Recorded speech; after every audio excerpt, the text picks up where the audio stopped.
అందరికీ నమస్కారం అండి. మనము అలంకార శాస్త్రము విపులంగా చెప్పుకున్న తర్వాత, ఇవాల్టి నుంచి నాట్య శాస్త్రము భాగ్యలక్ష్మి గారు చెప్తారు మనకి. భాగ్యలక్ష్మి గారు, ఓవర్ టు యూ. సర్వేభ్యः నమస్కారः. శ్రీ మహాగణాధిపతయే నమః. శ్రీ గురుభ్యో నమః. హరి ఓం. ఇప్పటి వరకు పరీక్షల రీత్యా ఇప్పుడు మనం చదువుకోబోతున్న ఈ 4వ సెమిస్టర్లో భాగంగా నాట్య శాస్త్రంలో కొన్ని ఉన్నటువంటి అంశాలను కేవలం పరీక్షల రీత్యా మాత్రమే దృష్టిలో పెట్టుకుని మనం పునశ్చరణ చేసుకోవడం జరుగుతుందండి. ముందుగా మా గురుగారు అయినటువంటి అనంతకృష్ణ గారికి నమస్కారం తెలియజేసుకుంటూ, ఈరోజు నాట్యశాస్త్రాన్ని యథాశక్తిగా నాకు ఎంతవరకు అవగతమైందో అంతవరకు చెప్పే ప్రయత్నం చేస్తాను. స్వాగతిస్తారని ఆశిస్తూ ఈరోజు పాఠంలోనికి అడుగు పెడదామండి.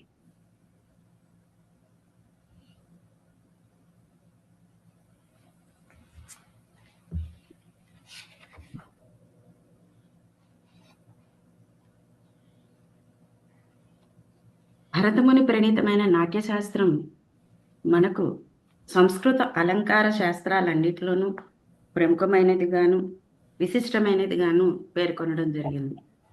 నాట్యశాస్త్రంలో మనకు 36 అధ్యాయాలని లేదా 37 అధ్యాయాలని 2 విధాలుగా చెప్పినప్పటికీ, దీనిలో మనం రసాధ్యాయంగా చెప్పుకుంటున్నటువంటి ఈ 6వ అధ్యాయాన్ని మనం ఇప్పుడు చదువుకునే ప్రయత్నం చేస్తున్నాం అండి.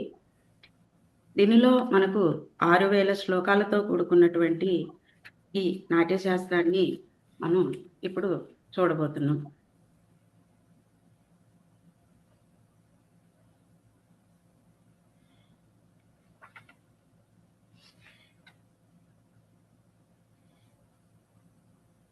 నాట్యశాస్త్రం అనేటువంటిది మనకున్నటువంటి అలంకారిక శాస్త్రాలన్నిటిలోనూ కూడా పురాతనమైనదని, ప్రాముఖ్యతను సంతరించుకుందని, ఇది భరతముని ప్రణీతమైనదని పూర్వమే మనం మాట్లాడుకోవడం జరిగింది. ఋషిప్రోక్తమైనటువంటి నాట్యశాస్త్ర సంబంధమైన విషయంలో మనం చూసుకున్నటువంటి గ్రంథాలలో అత్యంత ప్రాముఖ్యతను వహించినది కూడా భరతముని నాట్యశాస్త్రమే. పూజ్యుడు మహాత్ముడు అయినటువంటి బ్రహ్మదేవుడు వేదాలతోనూ ఉపవేదాలతోనూ సంబంధం ఉన్న నాట్యవేదాన్ని సృష్టించాడని మనకు పురాణ గ్రంథాల ద్వారా మనకు తెలుస్తోంది. దీనిలో భాగంగా ఋగ్వేదం నుంచి పాఠ్యాన్ని, సామవేదం నుండి గీతాన్ని, యజుర్వేదం నుండి అభినయాలను, అథర్వ వేదం నుండి రసాలను గ్రహించాడని భరతముని నాట్యశాస్త్రంలో వివరణ చేయటం జరిగింది. తద్వారా నాట్యశాస్త్రాన్ని పంచమ వేదంగాను, గాంధర్వ వేదంగాను కూడా పిలవటం జరుగుతోంది. ఈ నాట్యశాస్త్ర కృతికర్త అయినటువంటి భరతుడు ఒక మునిగా పరిగణించబడిన కారణంగా భరతమునిగా ఖ్యాతి పొందటం కూడా విదితమే. భరతముని ఎవరు అనేది గుర్తించడం కష్టతరమైన అంశంగానే చెప్పచ్చు. నాట్యశాస్త్రంలో అతను స్వర్గవాసి అని సూచించడమే దీనికి కారణం కూడా. స్వయంగా ఆత్రేయ మొదలైనటువంటి మునులకు నాట్యశాస్త్రాన్ని బోధించడం ద్వారా భరతముని ఒక మునిగానే ఖ్యాతి చెంది పరిగణన చేయడం జరిగింది. కాళిదాసు భవభూతి ప్రకారం ఇతను నాటకం యొక్క సూత్రధారి మాత్రమే కానీ గ్రంథకర్త కాదు అని కూడా వ్యాఖ్యలున్నాయి. ఆదిభరత వ్రాసిన వ్యాఖ్యానాలలో ఒక దానిలో భరత అనే దానికి ఒక శబ్దోత్పత్తి మనకు కనిపిస్తూ ఉంటుంది. భా అనగా భావమని, రా అనగా రాగమని, తా అనగా తాళమని చెప్పడం జరిగింది. దీని గురించి కూడా అనేకమైనటువంటి వ్యాఖ్యలు మనం చూసి ఉన్నాం. అయితే నాట్యశాస్త్రానికి సంబంధించినంత వరకు కూడా నిర్దిష్ట కాల నిర్ణయం అనేది చేయటం కష్టతరమైనటువంటి అంశంగా కూడా చెప్పుకోవచ్చు. కొందరు పండితులు దీనికి క్రీస్తుపూర్వం 500 నుండి క్రీస్తుపూర్వం 400 మధ్య కాలంలో కూర్చబడిందని అభిప్రాయపడుతూ ఉన్నారు. నాట్యశాస్త్రంలో అక్కడక్కడ అర్థశాస్త్ర ప్రస్తావన ఉన్న కారణంగా కౌటిల్యుని అర్థశాస్త్రం అయితే ఈ కాలంలోనిదే అవుతూ ఉన్నది కారణం. అందుచేత క్రీస్తుపూర్వం 3వ శతాబ్దానికి కూడా చెంది ఉండవచ్చునని మరొక వ్యాఖ్య కూడా ఉంది. పంచమ వేదముగాను గాంధర్వ వేదంగాను పిలువబడుతున్న నాట్యశాస్త్రం సాంప్రదాయ అలంకారాలలో ఉన్నత స్థానాన్ని సంపాదించుకున్నది అంటే దాని యొక్క జ్ఞాన సముపార్జన ఎంత గొప్పదో మనకు అర్థమవుతోంది. అయితే జ్ఞాన సముపార్జనలో దీనిని సముద్రంతో పోల్చదగింది. ఇందులో అభినయాలు, రసము, నాట్య నేపథ్యం, సంగీతము, నాట్యము ఇత్యాది ఎన్నో నాటక సంబంధమైనటువంటి వివిధ అంశాల చర్చలు మనకు కనిపిస్తూ ఉంటాయి. నాట్యశాస్త్రాన్ని అనుసరించి మనకు అనేక గ్రంథాలు వ్రాయటం జరిగింది. ముఖ్యంగా ధనుంజయుని దశరూపకం ఒకటి, శారదా తనయని యొక్క నాటకలక్షణ రత్నకోశమని, దీని తరువాత అభినవగుప్తుడు రాసినటువంటి అభినవ భారతి అనేటువంటి వ్యాఖ్య కూడా మనం చూస్తున్నాము. దీని యొక్క అసలు పేరు నాట్యవేద వివృతి. కాలాంతరంలో ఇది అభినవ భారతిగా ఖ్యాతి పొందటం జరిగింది. నాట్యశాస్త్రం పైన అభినవగుప్తుడు తన యొక్క వ్యాఖ్యను రాయటం, ఇది సుప్రసిద్ధం కావటం కూడా లోకవిదితమే. ఒకే పంక్తిలో ఉన్నటువంటి రససూత్రాన్ని దాదాపు 400 పంక్తుల్లో విశదీకరించి శాంతరసం పైన 8 నుండి 10 పుటలు వ్రాయటం జరిగింది. క్రీస్తు శకం 1915 వరకు కూడా అభినవ భారతి గ్రంథం మనకు లభ్యం కాలేదు. దీని తరువాత ఎందరో అలంకారికులకు దీనిలో ఉన్నటువంటి శబ్దాలను కూడా, పదాలను కూడా ఉపయోగించుకోవటం జరిగిందని చెప్పటంలో ఏమాత్రం అతిశయోక్తి లేదని చెప్పాలి. ఈనాటి వరకు కూడా అభినవగుప్తుడు వ్రాసినటువంటి ఈ అభినవ భారతికి దీటైనటువంటి నాట్య శాస్త్ర టీకా మరొకటి లేదు అని చెప్పటం జరుగుతోంది. ఇక ప్రస్తుత విషయంలోనికి అడుగు పెడుతున్నామండి. పూర్వరంగం విధి సృష్ట్వా పునః ఆహుః మహత్తమాః భరతం మునయః సర్వే ప్రశ్నాన్ పంచ అభిదత్స్వనః. పూర్వరంగం విధిం శ్రుత్వా పునః ఆహుః మహత్తమాః భరతం మునయః సర్వే ప్రశ్నాన్ పంచ అభిదత్స్నః. ఇది మనకు 6వ అధ్యాయంలో ఉన్నటువంటి ప్రథమ శ్లోకం అండి. దీనిలోనికి ప్రవేశిస్తూ ముందుగా నటరాజ ప్రార్థన చేసుకుంటూ ఆయన దీని యొక్క వ్యుత్పత్తిని గురించి, అసలు నాట్యశాస్త్రం ఎలా ఆవిర్భవించింది అని ముందుగా అక్కడ వివరణ చేయటం జరుగుతుందండి. దీని మీద అనేక వ్యాఖ్యలు మనం పురాణ సహితంగా కొన్ని వింటూ ఉంటాం. ప్రస్తుతం మనం చూస్తున్నటువంటిది 6వ అధ్యాయం కనుక దీని నుండే నేను ముందుకు వెళ్ళటం జరుగుతుంది. భరతముని పంచమాధ్యాయంలో పూర్వరంగ విధిని గురించి చెప్పటం జరిగింది. ఆ పూర్వరంగ విధిని అంతా విని 6వ అధ్యాయంలో మునులందరూ కూడా మరలా భరత మహాముని ప్రశ్నిస్తూ, మహానుభావ, మేము అడిగేటువంటి 5 ప్రశ్నలకు కూడా సమాధానం ఇవ్వమని అడగగా ఆ ప్రశ్నలను ఈ విధంగా చూపిస్తున్నారు. నాట్యవేదం ఏ విధంగా ఆవిర్భవించింది, ఎవరి కొరకు రచింపబడింది, నాట్యంలో ఎన్ని అంగాలు ఉంటాయి, నాట్యానికి ప్రమాణం ఏమిటి, ఈ నాట్యం యొక్క ప్రయోగం ఏ విధంగా జరుగుతుంది. ఈ అడిగినటువంటి 5 ప్రశ్నలకు కూడా మనకు ముందు అధ్యాయాల్లో నిరూపణ చేయటం జరుగుతోంది. ఇదే విధంగా 6వ అధ్యాయంలో కూడా మనకు ప్రశ్నలు వేయటం జరిగిందండి. దీనిలో భాగంగా నాట్యమందు మంచి నేర్పు గలవారు నాట్యంలో రసాలు అని అంటూ ఉంటారు కదా, వాటికి ఆ రసత్వం ఏ విధంగా వచ్చింది అంటే వాటిని రసాలు అని ఎందుకు అంటారో మాకు చెప్పుము అని మొదటి ప్రశ్న వేయటం జరిగింది.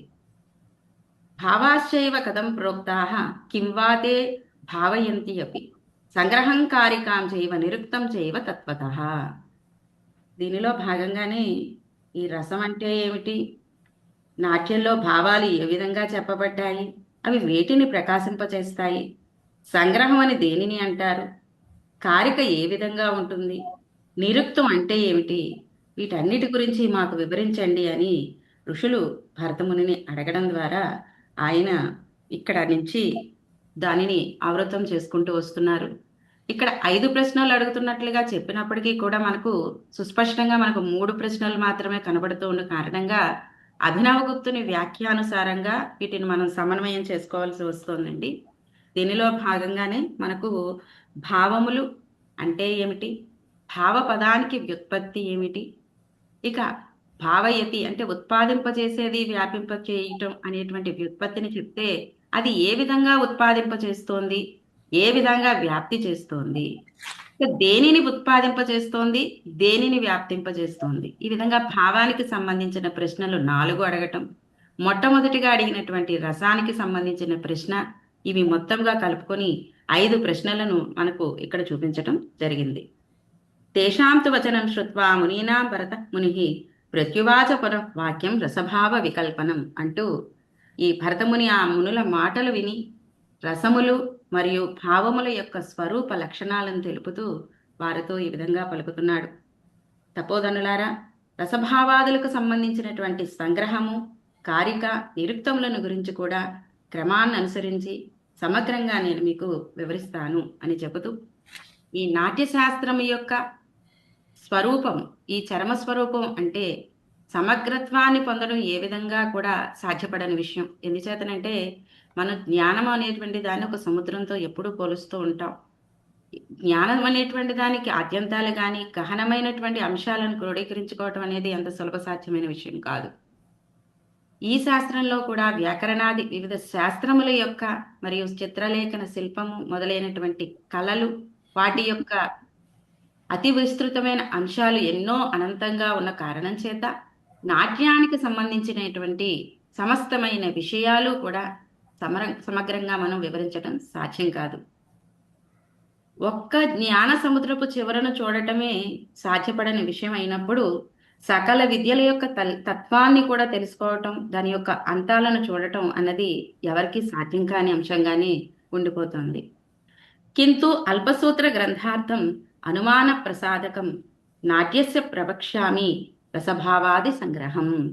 అందుచేత గహనంగా ఉన్నటువంటిది, సముద్రంలా గహనమైనటువంటి నాట్యశాస్త్రాన్ని సంపూర్ణంగా అర్థం చేసుకోవటం అనేది సాధ్యమైనటువంటిది కాదు.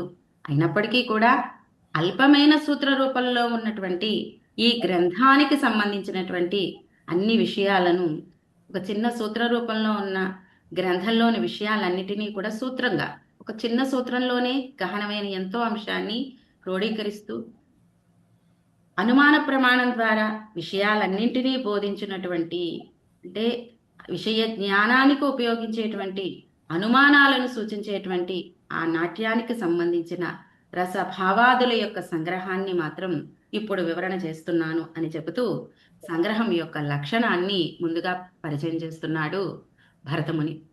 సూత్రాలలో, వాటి భాష్యాలలో సవిస్తరంగా చెప్పబడినటువంటి విషయాలను సమాసము చేత గాని సంక్షిప్త రూపంలో గాని నిబంధించటాన్ని సంగ్రహము అని పండితుల ద్వారా చెప్పబడుతోంది.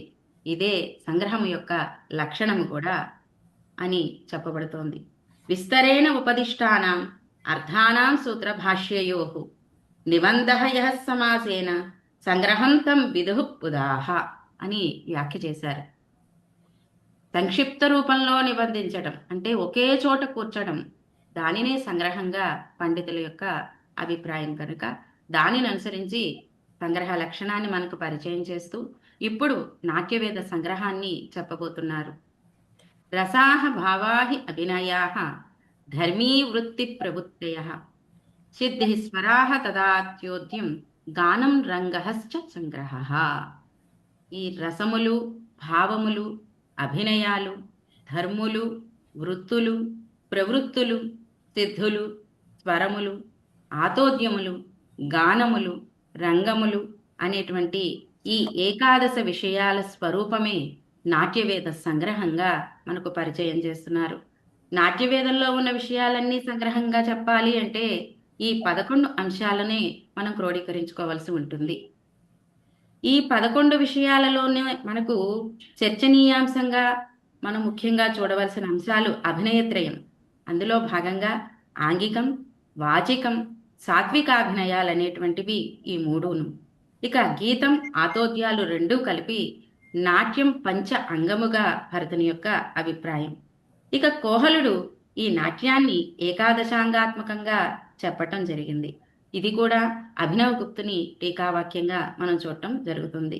ఇక తరువాత ఉపచారము, మండపము అనేటువంటి 2 అంగాలను కూడా కలుపుకుంటే నాట్యం 13 అంగాలుగా కూడా చెప్పటం చూస్తున్నాం.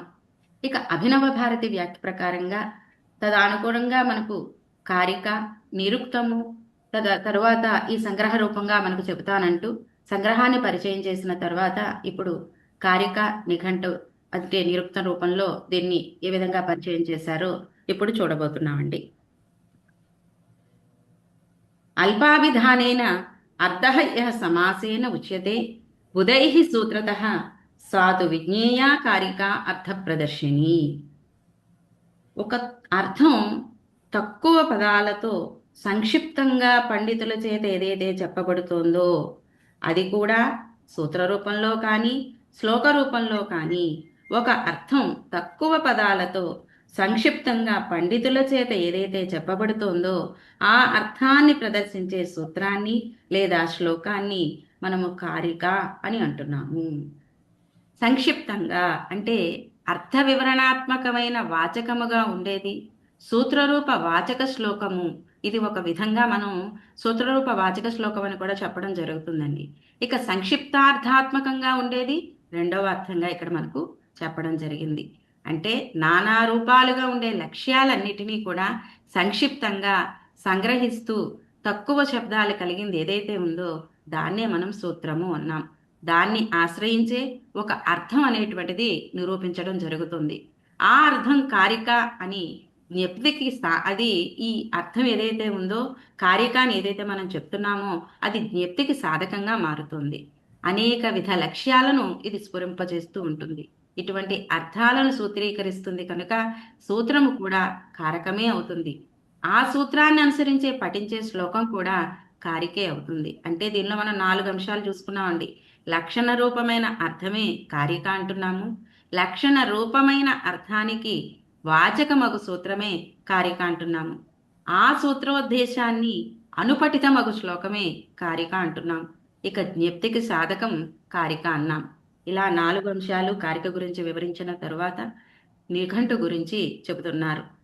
నానానామ శ్రేయోత్పన్నం నిఘంటు నిగమాన్వితం హేతు ధాత్వర్ధ సంయుక్తం నానా సిద్ధాంత సాధితం స్థాపితర్థః భవేత్ యత్ర సమాసేన అర్థసూచకః తాత్పర్థవచనేన ఇహ నిరుక్తం తత్ ప్రత్యక్షతే. ఎక్కడైతే అనేక విధాలైనటువంటి నామాల స్వరూపాలను కోశం చేత కానీ ప్రకృతి ప్రత్యయ విభాగం చేత కానీ క్రియా కారక విచారం చేత కానీ వివిధ సిద్ధాంతాలతో కూడా సంక్షేపంగా నిరూపించే అర్థాన్ని మనం నిరుక్తము అంటున్నాం.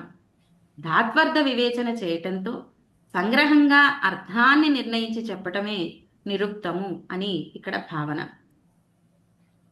సంక్షిప్త రూపంలో చెప్పినటువంటి ఈ నాట్య సంగ్రహాన్ని గురించి, నిరుక్తాన్ని గురించి, కారికలను గురించి విస్తారంగా చెబుతూ దీనిలో భాగంగా నాట్యవేద సంగ్రహంలో ఉన్నటువంటి 11 అంశాల గురించి ఇప్పుడు చెప్పడం ప్రారంభిస్తున్నారు.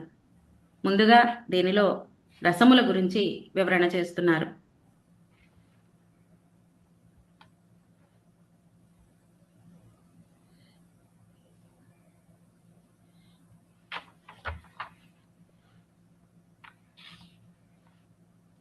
శృంగారహాస్య కరుణాః రౌద్రవీర భయానకాః బీభత్సాద్భుత సంయోచ ఇది అష్టౌ నాట్యే రసాస్మృతాః. శృంగారహాస్య కరుణా రౌద్రవీర భయానకాః బీభత్సాద్భుత సంయోచేష్టౌ నాట్యే రసాః స్మృతాః. ఈ నాట్యశాస్త్రంలో శృంగారరసం, హాస్యరసం, కరుణరసం, రౌద్రరసం, వీరరసం, భయానక రసం, బీభత్సరసం, అద్భుత రసం అని 8 రసాలు చెప్పబడ్డాయి. మహాత్ముడైనటువంటి ఆ బ్రహ్మదేవుడు ఈ శృంగారాది 8 రసాలు వివరించటం జరిగింది. దీని తర్వాత మనకు స్థాయి భావాలను గురించి, సంచారీ భావాలను గురించి, సాత్విక భావాలను గురించి చెప్పబోతున్నాడు భరతముని. దీనిలో స్థాయి భావాలు రతిర్హాసచ శోకశ్చ క్రోధోత్సాహో భయం తథా జుగుప్సా విస్మయశ్చేతి స్థాయీ భావాః ప్రకీర్తితాః. రతిః, హాసః, శోకః, క్రోధః, ఉత్సాహః, భయం, జుగుప్స, విస్మయః స్థాయీ భావాలుగా మనకు ఇక్కడ వివరణ చేశాడు. రతి, హాసము, శోకము, ఉత్సాహము, భయము, జుగుప్స, విస్మయము. ముందుగా మనకు రసాలు 8 అని చెబుతూ ఆ రసాలకు అనుసరించి వచ్చేటువంటి భావాలను కూడా ఇక్కడ మనకు పరిచయం చేస్తూ, శృంగారానికి రతి అనే స్థాయి భావాన్ని, హాస్యానికి హాసము అనేటువంటి స్థాయి భావాన్ని, కరుణ రసానికి శోకము అనేటువంటి స్థాయి భావాన్ని, రౌద్రము అనే రసానికి క్రోధము అనేటువంటి స్థాయి భావాన్ని, వీరము అనేటువంటి రసానికి ఉత్సాహము అనే స్థాయి భావాన్ని, భయానకము అనే రసానికి భయము అనేటువంటి స్థాయి భావాన్ని, భీభత్సము అనేటువంటి రసానికి జుగుప్స అనే స్థాయి భావాన్ని, శాంత అనేటువంటి రసానికి శమము అనేటువంటి స్థాయి భావాన్ని ఇక్కడ మనకు చూపించడం జరిగింది. ఇక అద్భుతాన్ని ఇక్కడ మనం మాట్లాడుకోవాలండి. అద్భుతానికి కూడా ముఖ్యంగా మెయిన్గా దీనే మనం ఇక్కడ చూస్తాము. తరువాత మనకు రాబోయింది ఈ శాంతము అనేటువంటి రసము. దీనితో మనకు అద్భుతము అనేటువంటి రసాన్ని ఇక్కడ పరిచయం చేశాడు. చిట్ట చివరగా వచ్చేది మనకు శాంతరసం అండి. ఇక్కడ దీనిలో అద్భుతానికి స్థాయి భావం విస్మయాన్ని చెప్పుకుంటాం. చిట్ట చివరగా మన అభినవ భారతి వ్యాఖ్య ప్రకారంగా కానీ భరతముని వ్యాఖ్య ప్రకారంగా చెప్పుకుంటే 8 రసాలు. అభినవ గుప్తుడు తరువాత ఈ శాంతరసాన్ని కూడా క్రోడీకరించి నవరసాలుగా మనకు చెప్పటం జరిగింది. ఇట్లా మనకు స్థాయి భావాల వరకు కూడా మనకు పరిచయం చేశారు. అయితే దీనిలో ముందుగా ఒక్కసారి మనకు పునశ్చరణ చేసుకుంటూ మనకు చెప్పినటువంటి 8 రసాలను పరిచయం చేసి విభావాలు, అనుభావాలు, వ్యభిచారీ భావాలు ఈ మూడిటి సమైక్యత వల్లే స్థాయి భావాలు అనేటువంటివి మనకు పునరుజ్జీవం అవుతూ ఉంటాయి. వాటి యొక్క వ్యాప్తి అనేటువంటిది మనకు దృగ్గోచరం ఎక్కువగా అవుతూ ఉంటుందని మనకు చెప్పడం జరిగింది. అయితే ముందుగా ఈ భావము అనే పదానికి ఒక్కసారి మనం ఇక్కడ అర్థాన్ని చూసుకొని మనం వెళదామండి. ముఖ్యంగా భావములు. ఈ భావములు అంటే ఏమిటి? ఈ భావము అనే పదానికి మనం జ్ఞానము అనే అర్థాన్ని తీసుకోవటం జరుగుతుందండి. జ్ఞానము అంటే ఏమిటి? ఈ జ్ఞానాన్ని మనం వాచకము, ఆంగికము, సాత్వికము అని ఇందాక మనం ఏవైతే అభినయాలతో చెప్పామో ఆ అభినయాలతోనే ఇక్కడ మనం ప్రదర్శించడం జరుగుతుంది. ఇలా ప్రదర్శించటం వల్ల కలిగేటువంటి ఫలితం ఏంటి అంటే రసాన్ని పరిపూర్ణమైన రూపంలోకి తీసుకురావటానికి ఇది మనకు దోహదకారిగా ఉపయోగపడుతుంది. ఇక విభావము. ఒక నిర్ణీతమైన రసాన్ని ఉత్పత్తి చేసేదాన్ని మనం విభావము అంటున్నాం. ఇప్పటి వరకు మనం రసాలు 8 చెప్పుకున్నాం. కేవలం ఒక రసమే మనిషిలో ఉండదు కదా. అనేక ఈ ఉన్నటువంటి అన్ని రసాలు కూడా ఒక్కొక్కటి సందర్భానుసారంగా ఒక్కొక్కటి ప్రవర్తించడం జరుగుతూ ఉంటుంది. దీనిలో ఒక నిర్ణీతమైన రసాన్ని ఉత్పత్తి చేసేదాన్నే మనం ఇక్కడ విభావము అని అనడం జరుగుతోంది. అయితే ఈ విభావములు ఎన్ని రకాలుగా ఉంటాయి? మనకు బీజ రూపంలో ఉన్నటువంటి స్థాయి భావాలను మొలకెత్తేలా చేసేవే ఈ విభావాలండి. ముఖ్యంగా ఈ మాట మనం అనుకున్న తర్వాత మిగిలినవి మాట్లాడుకోవాలి. దీనిలో మనకు విభావాలను 2 రకాలుగా చెప్పటం జరుగుతుంది. దానిలో ఆలంబన విభావము, రెండవది ఉద్దీపన విభావము. మనం శృంగార రసాన్ని ప్రాతిపదిక చేసుకునే మనం అంశాలన్నీ కూడా మాట్లాడుకుంటున్నాము ఈ సిద్ధాంతంలో, రస సిద్ధాంతంలో. నేను కూడా ఇక్కడ శృంగార రసాన్నే తీసుకున్నప్పుడు దీని యొక్క స్థాయి భావాన్ని ఇందాక మనం రతిగా చూసాము.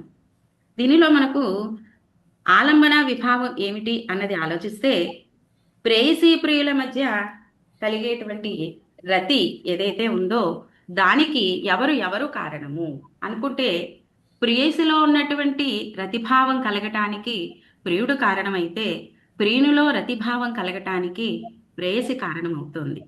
వీరిరువురిలో కూడా రతిభావం కలగటానికి ఒకరు ఆలంబన అవుతున్నారు. దీన్నే ఆలంబన విభావము అంటున్నాము. మరి రెండవది అయినటువంటి ఉద్దీపన విభావం. అసలు విభావం అంటేనే కారణం కదా. ఈ ఉద్దీపన విభావం అంటే ఏమిటంటే నాయికానాయకులు ధరించినటువంటి దుస్తులు, వెన్నెల రాత్రులు, ఉద్యానవనాలు, చల్లని గాలులు మొదలైనవన్నీ కూడా వారి మధ్య రతిభావాన్ని పెంచడానికి దోహదకారులవుతున్నాయి. ఇవన్నీ నాయికానాయకుల్లో కావచ్చు, ప్రేయసీ ప్రియుల్లో కావచ్చు రతిభావాన్ని ఉద్దీపింపచేస్తున్నాయి. కాబట్టి వీటిని మనం ఉద్దీపన విభావాలు అంటున్నారు.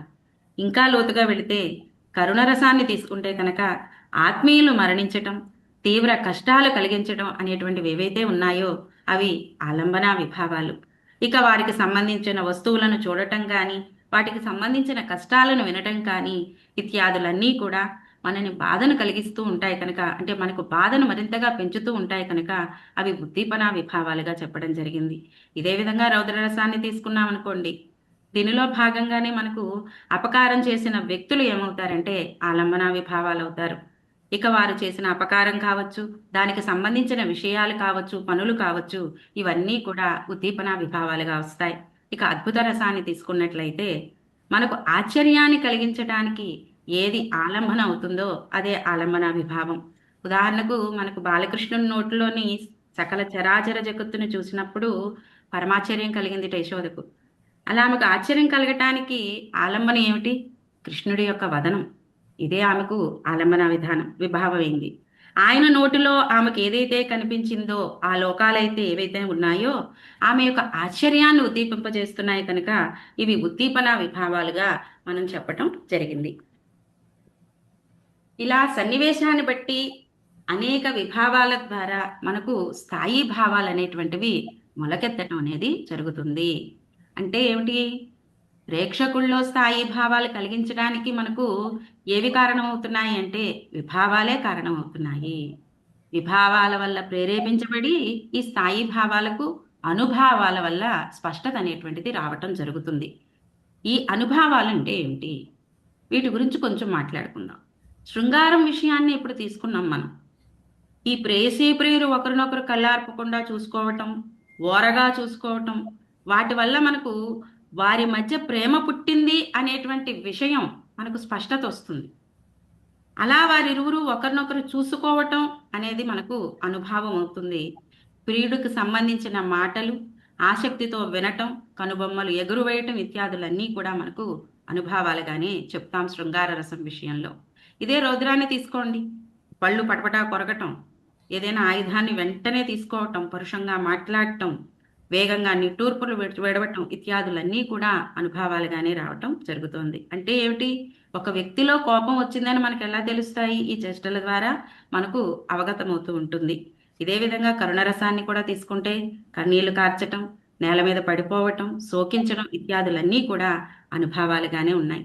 ఇలాగే నవరసాల్లో మనం ఇప్పుడు చూస్తున్నటువంటి అన్ని రసాల్లో కూడా ఇలాంటి అనుభవాలు మనకెన్నో కనిపిస్తూనే ఉంటాయి.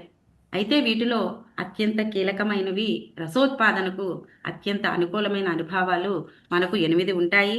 వీటి గురించి మనం ముందు ముందు తెలుసుకుంటాము. ఇప్పుడు ముఖ్యంగా మనం రాబోతున్నది వ్యభిచారీ భావాలు. ఈ శృంగారంలో మనం విభావాలు అనుభవాల గురించి మాట్లాడుకున్న తర్వాత స్థాయి భావాల్లో 8 గురించి మాట్లాడుకొని దాని తర్వాత వ్యభిచారీ భావాల గురించి మాట్లాడుకోవటం చేస్తాం.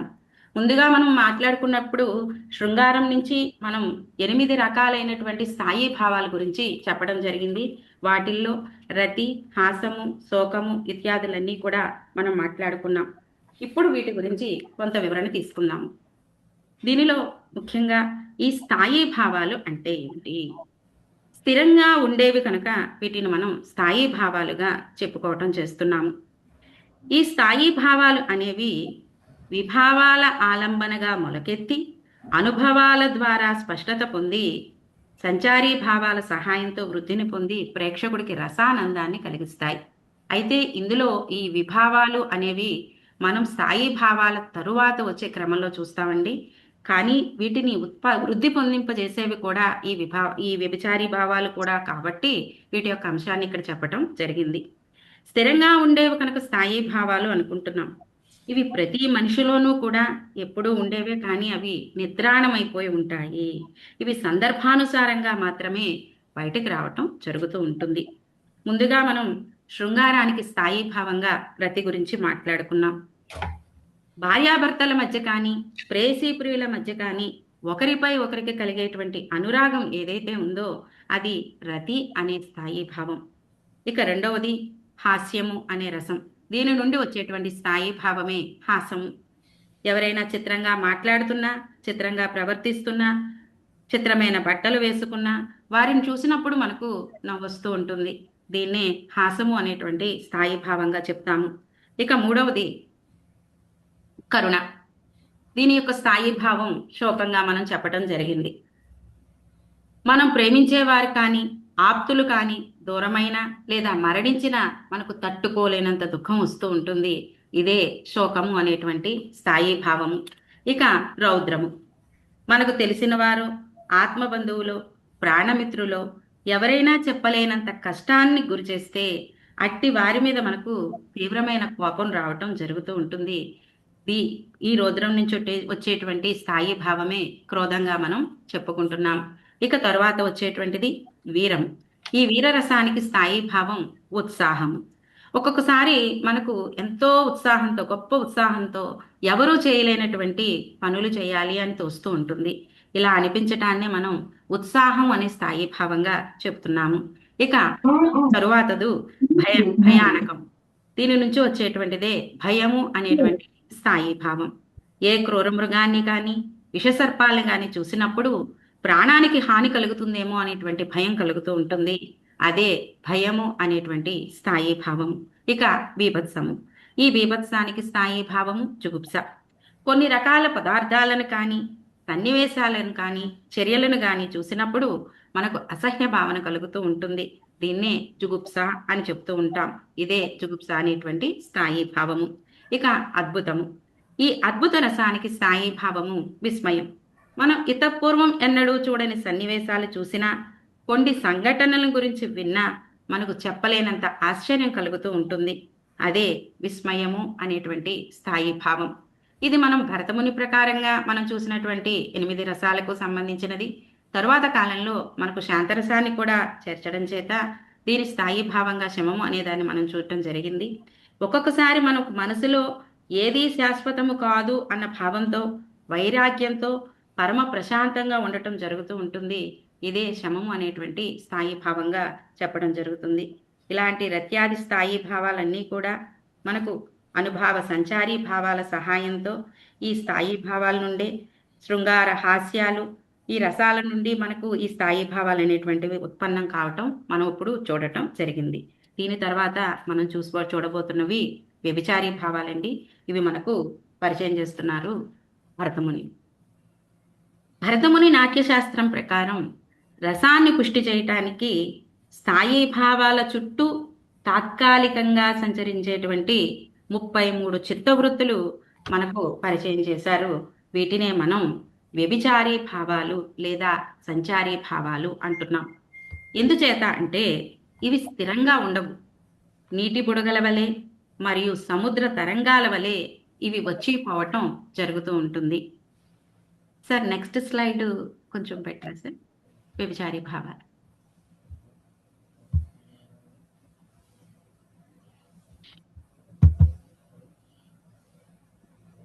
నిర్వేదగ్లాని శంకాఖ్యా స్థధాసూయా మదశ్రమః ఆలస్యం చైవ దైన్యం చ చింతామోహ స్మృతిర్ధృతి వ్రీడా చపలతా హర్ష ఆవేగో జడతా తథా గర్వో విషాద ఔత్సుక్యం నిద్రాపస్మార ఏవ చ క్షుప్తం విబోధోమర్ష చాప్యవహిద్ధామతో గ్రత మతిర్వ్యాధిస్తథోన్మాదస్తథా మరణమేవ చ త్రాసశ్చైవ వితర్కశ్చ విజ్ఞేయా వ్యభిచారిణః త్రయస్త్రింశదమీ భావాః సమాఖ్యాతాస్తు నామతః అని మనకు 33 రకాలైనటువంటి భావాల పేర్లు చెబుతున్నాడు.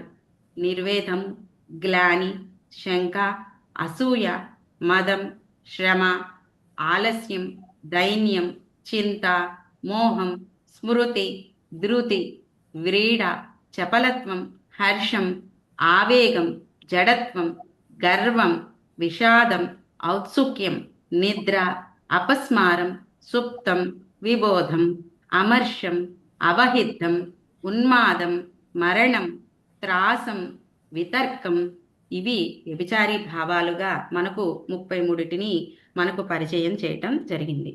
వీటి యొక్క వివరణ కొంచెం చూద్దామండి. నిర్వేదము అంటే విరక్తి, జీవితం పట్ల ఆసక్తి లేకపోవటమే నిర్వేదం అంటాం. ఇక గ్లాని అంటే అలసట. దేనికి సంబంధించిన అలసట? మనసుకు సంబంధించిన నిస్సత్తువునే అలసట అంటున్నాం. ఇక శంక, అనుమానాన్ని శంక అంటున్నాం. అసూయ, ఈర్ష్య. మదము అంటే గర్వము, మత్తు.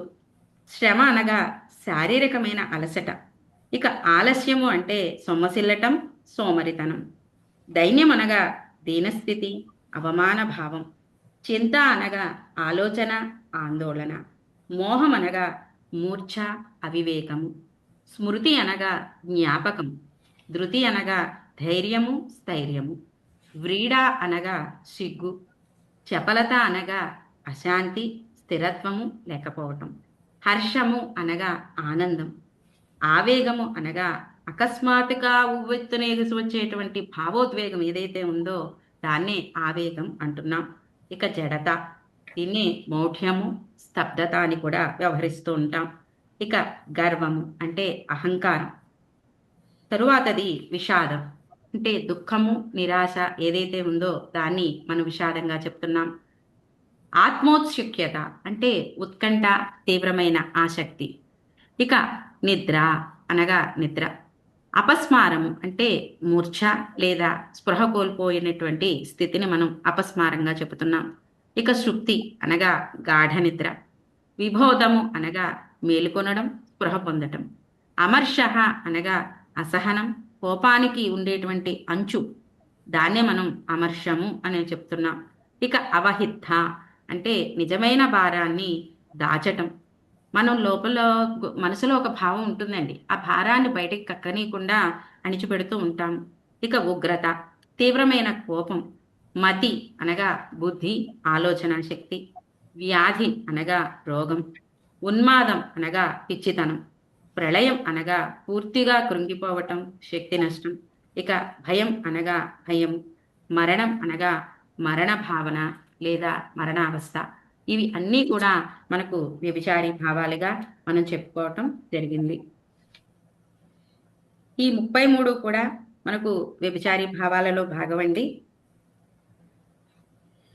తరువాత ఈ రసాలను మనం అసలు దేని గురించి ఆస్వాదన చేస్తున్నాము? రసము అంటే దాని నుంచి ఏదో ఒకటి నిష్పన్నం కావాలి, దాని గురించే కదా ఈ 6వ అధ్యాయానికి రస సిద్ధాంతం అనే పేరు పెట్టుకుంటూ వచ్చాడు. దీనిలో ఒక్కొక్క దాన్ని మనం పరిచయం చేసుకుంటూ వస్తున్నాడు అంటే దీనిలో ఏదో ఒక అంశాన్ని ఆయన క్రోడీకరించి ఉండాలి.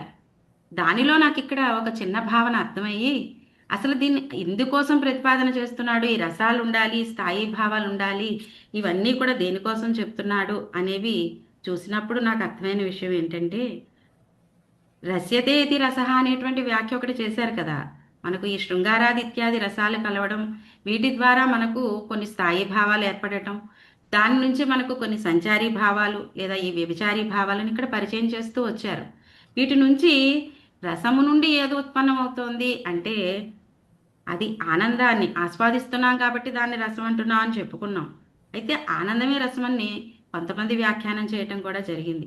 అంటే రసం ద్వారా కలిగే ఆనందం ఎట్లా ఉంటుందయ్యా అంటే అది అనిర్వచనీయంగా ఉంటుంది కాబట్టి అది అనుభవైక వైద్యం మాత్రమే కనుక దాన్ని ఆస్వాదించినప్పుడే మనకు దాని యొక్క లక్షణం ఏమిటి, దానిలో ఉండేటువంటి ఆ గొప్పతనం ఏమిటనేది మనం కూడా అనుభవించినప్పుడు మాత్రమే దాన్ని తెలుసుకోగలుగుతాం కనుక అనుభవైక వేద్యంగా దీన్ని చెప్పడం జరిగింది. మనం నిత్య జీవితంలో చాలా రకాలైనటువంటి సంఘటనలు చూస్తూ ఉంటాము. వాటి వల్ల కలిగేటువంటి ఆనందం ఎట్లా ఉంటుంది అంటే లౌకిక పరంగా ఉంటుందండి. ఈ ఆనందంలో మనం మరిచిపోవటం అనేటువంటి స్థితి ఎప్పుడూ కలగదు. కానీ అంతకు మించినటువంటి ఆనందాలు కూడా మనకి ఎన్నో మనం చూస్తూ ఉంటాం. వాటిల్లో మనకి మనుష్యానందం అని, మనుష్య గంధర్వానందం అని, దేవగంధర్వానందం ఇత్యాదులు ఎన్నో కూడా మనకు కనిపిస్తూ ఉంటాయి. కానీ ఈ ఆనందాలన్నిటికంటే కూడా అత్యున్నతంగా చెప్పుకునేది బ్రహ్మానందం అండి. ఈ బ్రహ్మానందం గురించి పూర్వం మనం చదువుకున్న వేదాంతంలో కావచ్చు, యోగ దర్శనంలో కూడా వీటి గురించి మనం కొంచెం మాట్లాడుకున్నాం. ఇక్కడ తానున్న ఈ లోకాన్ని పుట్టించినటువంటి భగవంతుడు, అందరూ ఒక్కటిగా అయిపోయిన తదాత్మస్థితి ఏదైతే ఉందో దాన్ని యోగులు అనుభవిస్తూ ఉంటారు. ఆ స్థితే బ్రహ్మానంద స్థితి. ఆ బ్రహ్మానంద స్థితి కంటే కూడా ఒక మెట్టు కిందగా ఉండేటువంటిదే ఈ రసానంద స్థితి. రసముల ద్వారా పొందే ఆనందం ఏదైతే ఉందో ఇంచుమించుగా అది బ్రహ్మానందం. రసానందం కంటే పైన ఉన్నదే ఈ బ్రహ్మానందం. ఆ స్థితిని పొందేటువంటిది ఎప్పుడు వస్తుంది అంటే ఒక మంచి నాటకాన్ని కానీ, ఒక మంచి కావ్యాన్ని కానీ, మంచి నాటకాన్ని చూస్తున్నప్పుడు ప్రేక్షకుడికి, మంచి కావ్యాన్ని చదువుతున్నప్పుడు పాఠకుడికి కలిగేటువంటి ఒక అలౌకిక ఆనందం ఏదైతే ఉందో దాన్నే మనం రసానందము అంటున్నాము. అయితే ఈ రసానందం ప్రేక్షకుల్లోనూ చదువుతున్న పాఠకుల్లోనూ కలగటానికి నాటకకర్త కావచ్చు, కవి కానీ ఏం చేయాలి? అసలు ఈ రసం అనేటువంటిది, ఈ ఆనందం అనేది ఎలా పుడుతుంది, ఈ రసం పుట్టడానికి అవసరమైనవి ఏమిటి, ఇలాంటి విషయాలన్నీ కూడా సవిస్తరంగా ఈ నాట్యశాస్త్రంలో విపులీకరిస్తూ చెబుతూ మనకు ముందుగా రసాలను పరిచయం చేశారు, దాని నుండి స్థాయి భావాలను వివరణ చేశారు. తద్వారా మనం వ్యభిచారి భావాలలో 33 అంశాలను చూసుకున్న తరువాత ఇప్పుడు మనకు సాత్విక భావాలలోకి తీసుకువెళుతున్నారు గ్రంథకారుడైనటువంటి భరతముని. ఇప్పుడు వీటి యొక్క అంశాలను చూద్దామండి. మనకు సాత్విక భావాలు 8 రకాలుగా మనం చూసాము. వాటిని ఇప్పుడు పునశ్చరణ చేసుకున్నాం. స్తంభః స్వేదోద రోమాంచః స్వరభంగోధ వేపదుః వైవర్ణ్యమశ్రు ప్రళయ ఇత్యష్టౌ సాత్వికాః స్మృతాః. ఈ సాత్విక భావాల వివరణ గురించి మనం చూసాము.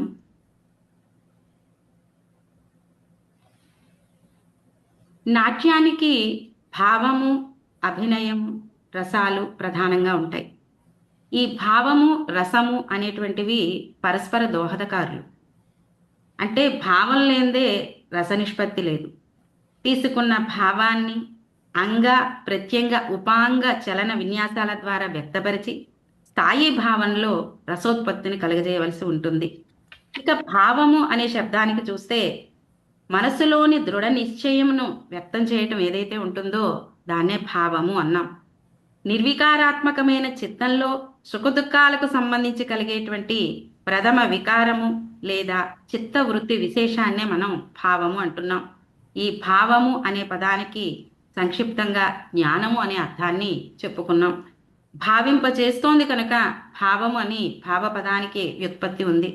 ఇక్కడ భావపదానికి మనం 2 రకాలుగా అర్థాన్ని తీసుకోవాలి, భావన మరియు వాసన. భావన అంటే అభినయముల సహాయంతో నాట్యమందు కావ్యంలోని అర్థాలను వ్యక్తం చేయటం ఏదైతే ఉంటుందో అదే భావన. ఇది ప్రేక్షకుడు రీత్యా కాకుండా మనం మొదటి అర్థాన్ని నటుల వ్యాపారానికి సంబంధించిందిగా తీసుకుంటాం. ఇక రెండవది వాసన. ఇది ప్రేక్షకుల హృదయములందు వ్యాపించటం. వాసన అంటే ప్రేక్షకుల హృదయములందు వ్యాపించటం. మొదటి అర్థంలో నటుల వ్యాపారానికి సంబంధించిందిగా చెప్పుకున్నాం. రెండవ అర్థం సహృదయ ప్రేక్షకుల అనుభూతికి సంబంధించిందిగా ఇక్కడ చెప్పుకున్నాం. దీనిని మనం ఏ విధంగా మనం ప్రదర్శిస్తాము అంటే వాచికం, ఆంగికం, సాత్వికం, అభినయాలతో దీన్ని మనం ప్రదర్శిస్తాము. ఇది రసాన్ని పరిపూర్ణ స్థితిలోకి తీసుకురావటానికి దోహదకారి అవుతూ ఉంటుంది. ఈ భావములు అనేటువంటివి 4 విధాలుగా చెప్పడం జరిగింది. అందులో విభావము, అనుభావము, సాత్విక భావము, వ్యభిచారి భావాలని. ఇంత పూర్వమే మనం విభావాలు, అనుభావాలు, సాత్విక భావాలు అంటే వ్యభిచారి భావాల గురించి మనం చూసామండి. ఇప్పుడు సాత్విక భావాల యొక్క వివరణ మనం చూద్దాం. సత్వము అంటే మనసుకు సంబంధించినటువంటి విశేష స్థితిని తెలిపేది. భావ తీవ్రత వల్ల మనసులో కలిగేటువంటి మార్పులు దేహం మీద అప్రయత్నంగా మనకు వ్యక్తం ఉంటూ ఉంటాయి. ఈ రోమాంచాది అనుభవాలు సాత్విక భావాలుగా వ్యవహరిస్తున్నాం. ఇప్పుడు చెప్పుకున్నట్టుగా స్తంభః స్వేదోధ రోమాంచః స్వరభంగోధ వేపదుః వైవర్ణ్యమశ్రు ప్రళయ ఇత్యష్టౌ సాత్వికాః స్మృతాః అని చెప్పారు. ఈ మనోవికారం వల్ల కలిగే భావాలు సాత్విక భావాలుగా వ్యవహరిస్తున్నాం. రసానుభూతికి కారణమయ్యే భావాలను వివరిస్తూ సాత్విక భావాలనేవి మనసులో కలిగేటువంటి తీవ్రమైన భావావేశం వల్ల శరీరంలో స్వయంగా ప్రదర్శితమయ్యే లక్షణాలు అని ఈ శ్లోకంలో మనకు వివరణ చేశారు. అంటే సాత్విక భావాలు నటుని సంకల్పానికి అతీతంగా తీవ్రమైన భావావేశం వల్ల శరీరంలో సహజంగా వ్యక్తమయ్యేటువంటి భావాలు. ఇవి నటుడు కావాలని ఏమీ చేయలేడు. ఇవి ఆంతరంగికంగా భావోద్వేగం వల్ల మనకు సహజంగా వ్యక్తమవుతూ ఉంటాయి. కరుణ, భయానక, రౌద్ర, అద్భుత రసాలలో ఇవి మనకు ప్రధానంగా కనిపిస్తూ ఉంటాయి. దీనిలో ఒక్కొక్క అంశాన్ని ఇప్పుడు మనం చూద్దామండి. ఇందులో మొట్టమొదటిది స్తంభము. స్తంభ అన్నప్పుడు దేహం కదలకుండా స్తబ్దత కలిగిన స్థితి ఏదైతే ఉందో దాన్నే మనం కొయ్యబారిపోవటం అంటూ ఉంటాం. మనం ఎంతో ఇష్టపడే వ్యక్తి హఠాత్తుగా మన ముందు వచ్చి నిలబడితే ఒక్కసారిగా కొయ్యబారిపోయినట్టుగా నిలబడిపోతూ ఉంటాం. వ్యావహారిక జీవితంలో కూడా మనం వ్యవహారిక భాషలో ఏమిట్రా కోయి స్తంభంలా నిలబడిపోయాం అంటూ ఉంటాం. కేవలం ఇది ఆనంద సమయంలోనే కాకుండా భయంతోనూ ఆశ్చర్యంతోనూ దుఃఖంలో ఉన్నప్పుడు కూడా ఇలాంటి స్థితి కనబడుతూ ఉంటుంది.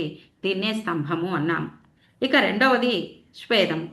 ఈ స్వేదము అంటే చెమట పట్టడం. ఈ చెమట పట్టడం అనేటువంటి స్థితి రతి వల్ల కావచ్చు, భయం వల్ల కావచ్చు, ఈ స్వేదం అనేటువంటిది పుడుతూ ఉంటుంది. ఇక రోమాంచము. రోమాంచము అంటే గగుర్పాటు, రోమాలు నిక్కబడుచుకునేటువంటి స్థితి. ఇది గొప్ప సంతోషం కలిగినప్పుడు కూడా మన రోమాంచనమైనటువంటి స్థితి కనపడుతూ ఉంటుంది. ఒక రకమైనటువంటి జుగుప్సాకరమైన వాటిని చూసినప్పుడు కూడా మనకు ఈ రోమాలు నిక్కబడుచుకోవడం అనేటువంటిది జరుగుతూ ఉంటుంది. అలాగే స్వరభంగం. గొంతులో అంటే గొంతు విరగటం అని వ్యవహారికంగా చెప్పినప్పటికీ స్వరంలో మార్పు రావటం జరుగుతూ ఉంటుంది. ఇది ఎందుకు జరుగుతుంది ఈ స్వరభంగము అన్నప్పుడు, మన ఆనందంగా ఉన్నా తీవ్రమైన దుఃఖంలో ఉన్నా కూడా మన గొంతు పూడుకుపోయినట్లుగా అయిపోయి గొంతు బొంగురుపోవటం జరుగుతూ ఉండటం మనం గమనిస్తాం. దీన్నే స్వరభంగంగా మనం వ్యవహారం చేయటం జరుగుతోంది. ఇక తరువాత వేపదుహు. దీన్నే వణుకు పుట్టడం, కంపించడం అని చెప్తూ ఉంటాం. భయానకమైన దృశ్యాలు చూసినప్పుడు కానీ, చెప్పలేని కోపం కలిగినప్పుడు కానీ ఈ కంపము అనేటువంటి సాత్విక భావం అనేది మనకు కనిపిస్తూ ఉంటుంది. ఇక వైవర్ణ్యం. ముఖం యొక్క వర్ణం మారిపోవటం. క్రోధము చేత కానీ, విషాదం వల్ల కానీ ముఖం యొక్క రంగు మారితే అది వైవర్ణ్యము అనేటువంటి సాత్విక భావంగా మనం చెబుతాం. ఇక అశ్రు అంటే కన్నీరు రావటం. మనకి ఎక్కువ ఆనందం కలిగినా దుఃఖం కలిగినా కూడా కన్నీరు కారుతూ ఉంటుంది. ఇదే అశ్రు అనేటువంటి సాత్విక భావం. ఇక ప్రళయం అంటే మూర్ఛ, స్పృహ కోల్పోవటం. చెప్పలేని ఆనందం వల్ల కానీ, దుఃఖం వల్ల కానీ స్పృహ తప్పి పడిపోతూ ఉండటం విదితంగా మనం చూస్తూ ఉండటం జరుగుతూ ఉంటుంది. ఇలా సొమ్మసిల్లి పడిపోయే స్థితినే మనం ప్రళయము అనే సాత్విక భావంగా చెప్పటం జరిగింది. ఇలా సాత్వికాభినయమందే నాట్యం ప్రతిష్ఠితమై ఉన్నది అని భరతముని చేత 22వ అధ్యాయంలో స్వత్వజమైనటువంటి సామాన్యాభినయాన్ని వివరించాడు భరతముని. ఈ సాత్వికాభినయానికి ప్రాధాన్యమున్న నాట్యం ఇక్కడ మనం జ్యేష్టం అని పిలువబడుతోంది. సాత్వికాభినయం తక్కిన అభినయాలతో సమానంగా ఉంటే అది మధ్యమమని, ఇక వాచిక ఆంగికాలు అధికమై సాత్వికం కనుక అల్పంగా కనుక ఉంటే అది అధమము అని వ్యవహరించటం జరిగింది. ఈ విధంగా మనం సాత్విక భావాలు 8 గురించి యథాశక్తి మనకు తెలిసినంత వరకు కూడా కొంత తెలుసుకోవటం జరిగిందండి. దీని తర్వాత రాబోతున్నవి ఆంగికో వాచికశ్చైవ ఆహార్య సాత్వికస్తథా చత్వారోభినయాహ్యేతే విజ్ఞేయా నాట్య సంశ్రయాః అని ఇక్కడ మనకు అభినయాల గురించి వివరించబోతున్నాడు. దీని తర్వాత ఇక్కడ అభినయాల గురించి పరిచయం చేస్తూ 4 రకాలైనటువంటి అభినయాలను ఇక్కడ చూపిస్తున్నారండి. ఇందులో ఆంగికం, వాచికం, ఆహార్యం, సాత్వికం అని నాట్యానికి సంబంధించినటువంటి అభినయాలు 4 మనకు పరిచయం చేయటం జరిగింది. ఈ అభినయాలు అనేటువంటివి నాట్య ప్రక్రియలో చాలా ముఖ్యమైనటువంటివి. ముందుగా ఆంగికం. ఆంగికం అంటే శరీరాన్ని కదుపుతూ చేసేటువంటి అభినయాన్నే మనం ఆంగికం అని చెప్పటం జరుగుతుంది. దీనిలో శరీరక కదలికలు అంటే శరీరంలో ఉన్నటువంటి చేతులు తిప్పటాలు ఇలాంటివి, టీవీగా నడవటం, సంజ్ఞలు కావచ్చు, ముఖ కవళికలు, వీటి ద్వారా చేసేటువంటి భావ వ్యక్తీకరణ ఏదైతే ఉందో అది ఆంగికంగా చెబుతాము. ఇక వాచికం అంటే గాత్ర సంబంధంగా ధ్వని, ప్రసంగము, గానము మరియు సంభాషణల ద్వారా వ్యక్తీకరణ చేసేదే వాచికం. ఇక ఆహార్యం అనగా వేషధారణ, రూపము ఇత్యాదులన్నీ ఈ ఆహార్యంలో మనం చూస్తాం. పాత్రను మరింత అందంగా తీర్చిదిద్దడానికి ఆయా పాత్రలకు తగిన విధంగా దుస్తులు, నగలు ఇత్యాదుల దీని తత్సంబంధమైన ఇతర వస్తువులను ఉపయోగించడం ఏదైతే ఉంటుందో అది ఆహార్యముగా చెప్తాము. ఇక సాత్వికం. ఇది భావోద్వేగంతో కూడుకున్నది, మానసిక పరమైనది. అవతలివారు అంటే ఎదుటివారి యొక్క సుఖదుఖాలను చూసి స్పందించే స్థితికే మనం సత్వము అని పూర్వమే మనం సాత్విక భావాలు తెలుసుకునేప్పుడు దీని యొక్క వివరణ చూసాం. దీనికి తగినట్టుగా చేసేటువంటి అభినయం ఏదైతే ఉంటుందో అదే సాత్వికాభినయంగా చెప్పడం జరుగుతుంది. ఇలా నటీనటుల అభినయం ద్వారా విభావాల చేత ప్రేరేపించబడి అనుభావాల చేత స్పష్టత పొంది వ్యభిచారీ భావాల చేత వృద్ధి పొందినటువంటి ఈ స్థాయి భావాలు సహృదయత కలిగిన ప్రేక్షకుడి అంతరాల్లోకి చొచ్చుకుపోయి అందరి వ్యక్తులలో ఉండేటువంటి లక్షణము ఇదే అనే ఎరుకను కలుగచేసి ఆ తదాత్మ్య స్థితిలో అద్భుతానందాన్ని పొందేలా చేసేదానికే రసము అని పేరు పెట్టాము. అదే రసానందము అవుతుంది. కావ్యాన్ని చదివేటప్పుడు కలిగేటువంటి ఆ రసానందాన్ని కావ్యానందంగా కూడా మనం వ్యవహరించడం జరుగుతోంది. నాటకంలో చూస్తేనట్లయితే, ప్రదర్శనలో చూస్తే ఇక్కడ కేవలం నటీనటుల అభినయమే కాకుండా రంగస్థల వాతావరణం, దుస్తులు, ఆభరణాలు ఇత్యాదులన్నిటి ద్వారా కూడా ఇక్కడ మనం రసాన్ని ఇక్కడ మనం చూస్తున్నాం. అంటే ఇవన్నీ క్రోడీకరించుకుంటేనే ఇక్కడ నాట్య ప్రదర్శన మనకు కనబడుతోంది.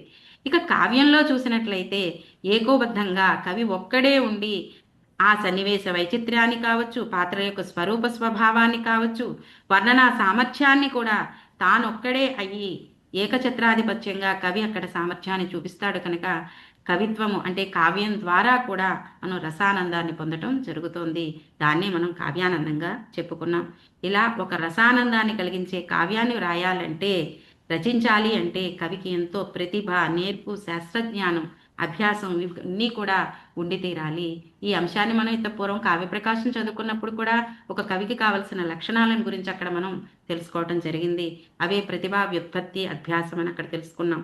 అలాంటి ఈ లక్షణాలు కలిగి ఉన్నవాడు ఒక నిజమైన కవిగా మనం ఇక్కడ మాట్లాడుకోవటం జరిగింది. ఈ శృంగారాది ఇత్యాది రసాల వల్ల ఏదైనా కలిగింది అంటే అది ఏమిటయ్యా అంటే ఆనందం మాత్రమే. స్థాయి భావం రసంగా మారిపోయినప్పుడు ఆనందం తప్ప మరొకటి ఏది కూడా మనకు మిగలదు. ఇప్పుడు ఉదాహరణకు మనం ఇందాక స్థాయి భావాలు చూసినప్పుడు, క్రోధం స్థాయి భావంగా ఉన్నప్పుడు ఆవేశం ఉంటుంది. అది రౌద్రం అనే రసంగా మారినప్పుడు ప్రేక్షకుడికి ఆనందం మాత్రమే కలిగిస్తోంది. ఇప్పుడు సర్వసాధారణంగా ప్రతిదాని నుంచి అలా మనకి ఆనందం కలుగుతుంది అంటూ ఉంటారేమో. ఆనందకరమైన పాటలు కొన్ని పాటలు మనం వింటూ ఉంటామండి. అందులో ఆనందాన్ని కలిగించేవి ఉంటాయి, విషాదాన్ని కలిగించేవి కూడా ఉంటాయి. కానీ విషాదాన్ని కలిగించే పాటలు మనం పదే పదే ఆసక్తిగా వినటం జరుగుతూ ఉంటుంది. కారణం ఏమిటి? దాని నుంచి కూడా ఒక తాదాత్మ్య స్థితిని మనం పొందగలుగుతున్నాం. ఆ తాదాత్మ్య స్థితికే మనం ఆనందం అని పేరు పెట్టుకున్నాం. అదే బ్రహ్మానంద స్థితి అని కూడా చెప్పారు కదా. అలా కూడా మనం ఒక రసం నుంచి, ఒక దుఃఖాన్ని నుంచి కావచ్చు, ఒక ఆహ్లాదకరమైనటువంటి రసం నుంచి కావచ్చు, మనకు చిట్ట చివరిగా వస్తున్నటువంటిది ఆనందమే. కనుక ఇక్కడ కావ్యాలలో కానీ నాటకాల్లో కానీ ఒకే రసం ఉండాలనేటువంటిది ఏదీ లేదు, ఉండదు కూడాను. అనేక రసాలు కలిసినప్పుడే ఇటు నాటకం కానీ అటు కావ్యాలు కానీ రససిద్ధిని పొందుతాయి. కనుక ఈ శృంగార వీర రసాల ప్రాధాన్యతతోనే మనకు ఎక్కువగా కావ్యాలు కూడా కనిపిస్తూ ఉంటాయి. కనుక రస ప్రాధాన్యతతోనే మనకు రసానందం కలుగుతుంది అని రూఢీ చేసుకోవటం జరిగింది. అయితే ఈ రసాలు ఎన్ని ఉన్నాయి కదా, ఇందులో ప్రధాన రసానికి తోడ్పాటుగా ఉండేవన్నీ కూడా ఏమిటి, ప్రధాన రసం అంటే ఏమిటి, అది కూడా మనం తెలుసుకోవాల్సినటువంటి అవసరం ఉంది. ఇందులో ప్రధాన రసాన్ని మనం అంగిరసంగా చెప్తాము, మిగిలిన రసాలన్నీ కూడా అంగరసాలుగా చెబుతాము. మనం రామాయణ మహాభారతాలను ఇతిహాసాలుగా చెప్పుకుంటూ ఉన్నాం కదా. రామాయణం అనేది కరుణరస ప్రధానమైన కావ్యం అయితే భారతం శాంతరస ప్రధానమైన కావ్యం. అయితే వీటికి కావ్యానికి ఉండవలసిన లక్షణాలు ఈ రెండు ఇతిహాసాలకు ఉండటం కారణంగా కావ్యేతిహాసాలుగా వ్యవహరించటం కూడా మనం చూసాము. ఇక భరతుడు రచించినటువంటి ఈ నాట్యశాస్త్రానికి సంబంధించి ఇక్కడ ఒక రెండు అంశాలను మనం తెలుసుకుని ముందుకు వెళ్ళటం అవసరం ఉందండి. ఎందుచేతనంటే భరతుడు రచించిన ఈ నాట్యశాస్త్రం కేవలం నాట్య సంబంధమైనటువంటిది మాత్రంగా, అంటే నృత్య సంబంధంగా మాత్రమే భావన చేస్తూ వచ్చారు. కానీ యథార్థానికి అది ఒక్కటే కాదు కారణం. నాట్యము అనేది నృత్యము అని ఒక అర్థంలోనే చెప్పలేం. ప్రధానంగా నాట్యానికి సంబంధించి నృత్యము, లాస్యము, తాండవము, నాట్యము ఇత్యాది శబ్దాలు మనం వింటూ ఉంటాం. నృత్యము అంటే తాళ లయలు మాత్రమే ఉండి ఎలాంటి భావ ప్రకటన అంటే ఆ ప్రకటన లేకుండా శరీరాన్ని తిప్పుతూ చేసేదాన్నే మనం నృత్యము అంటున్నాం. ఇందులో అభినయానికి ప్రాధాన్యత ఉండదు. ఉదాహరణకు ఇక్కడ ఒక మాట చెప్తానండి.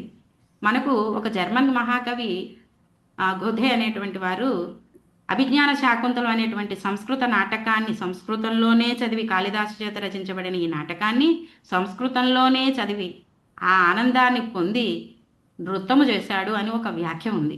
నృత్యం అంటే తాళములయే ఉంటుంది, అందులో భావ ప్రకటన ఏది ఉండదు. కానీ అది చదివిన వెంటనే ఆయన మనసులో ఒక ఆనందం పొంగింది. దానికి ఆయన అలా నృత్యం చేశాడని ఒక వ్యాఖ్య నేను చదివాను. ఇక నృత్యం భావ ప్రధానమైనది నృత్యం. సంతోషము, శోకము, భయం ఇలా ఏదో ఒక భావాన్ని మనం ఆంగికాభినయంతో చేస్తే అది నృత్యం అవుతుంది.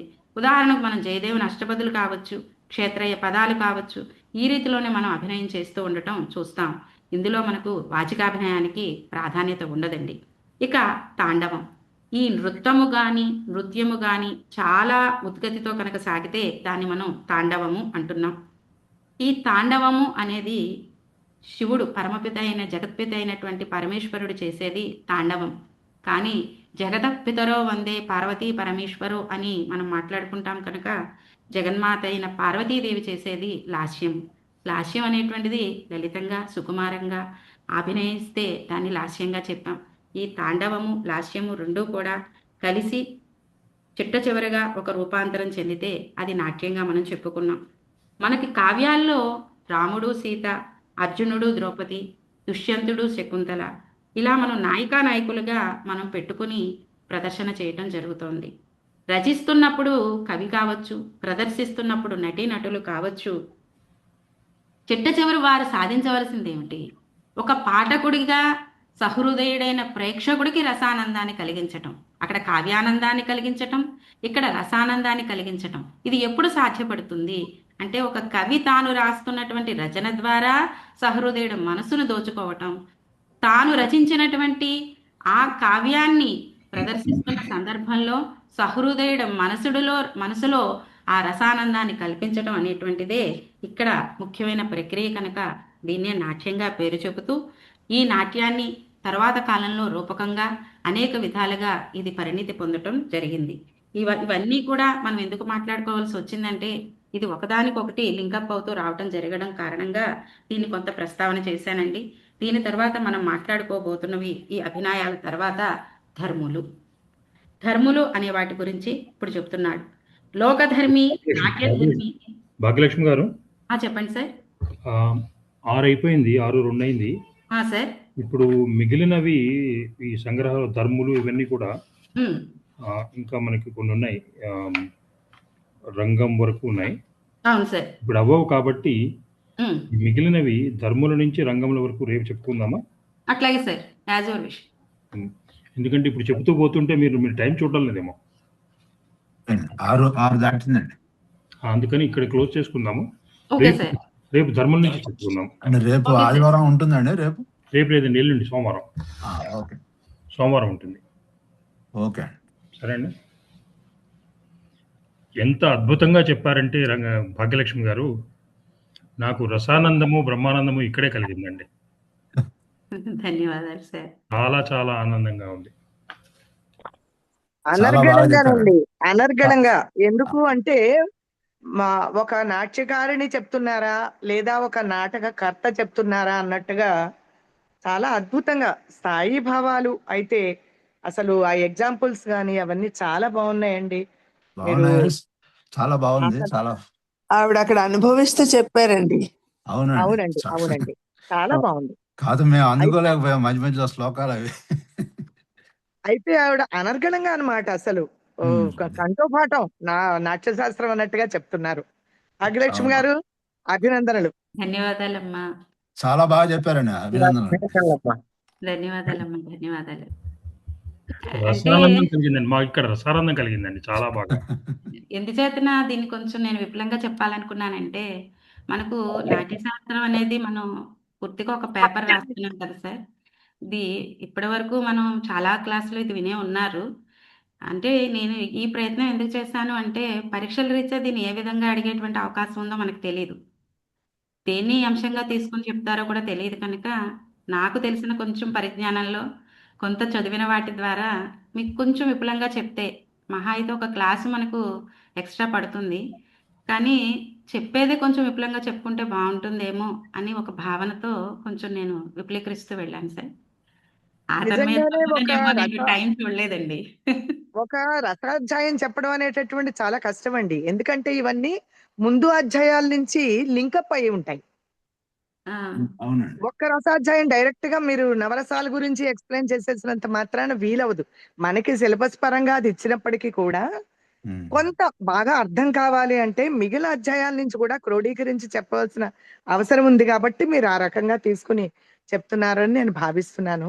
అందు గురించేనండి, దీని గురించి అంటే తగ్గించేయకుండా ముందుకు వెళ్తున్నాను అనమాట. అవునండి, బాగుందండి.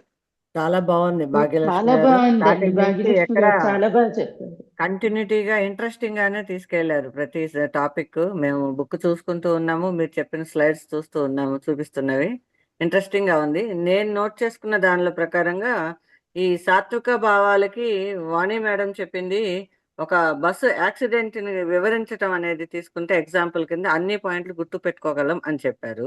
మేబీ అది యూజ్ అవుతుందేమోనని మెన్షన్ చేస్తున్నాను. అన్ని చాలా చక్కగా వివరంగా ఒక్కొక్క పదానికి దాన్ని అర్థాన్ని చాలా భావరహితంగా ఎక్స్ప్లెయిన్ చేశారు. యాక్చువల్ గా అవి నేను ఆ క్లాసెస్ లో లేను కదండి, లేదు దాని నా కాదు, అనుభవానికి నేను విన్నది, తగినట్టుగా అంటే ఈ క్లాస్ లో నేను ఏమనుకున్నానంటే నా అనుభవం ఏంటి, నేనేమనుకుంటున్నాను అన్నది మాత్రం దీంట్లో మెన్షన్ చేయాలని ఉద్దేశం. రికార్డింగ్ ఆపేం. ఆపేయండి సార్, చాలా బాగుంది. ఆపేయండి సార్. నీరజ్ గారు రికార్డింగ్ ఆపేయచ్చు. మీరు చెప్పట్లేదు. మీరు ఇన్వాల్వ్ అయిపోయారు. డిస్కస్ చేస్తున్నాం కదా అని డిస్కస్ చేస్తున్నాం కదా